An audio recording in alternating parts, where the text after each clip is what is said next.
Assalomu alaykum, hurmatli yurtdoshlar. Mana navbatdagi darvozamizni Namangan viloyati Pop tumaniga olib kelib o'rnatdik. Darvozamizni eni 370 ga, balandligi 10 bo'lgan. Hop.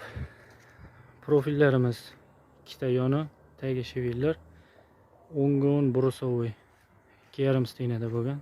Listlarimiz 1.8, 2 qavat bo'lgan, xudo xolasa.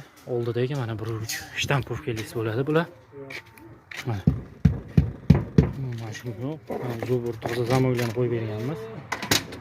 Ochilib yopilishlari ham zo'r, xudo xolasa. Sentr zamoklari ham cho'tga ishlatdi.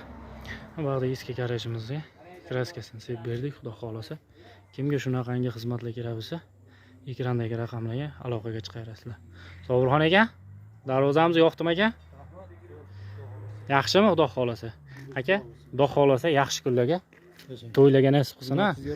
Bo'ldi, biz ham rozimiz aka. Siz ham bergan pulingizga rozi bo'ling.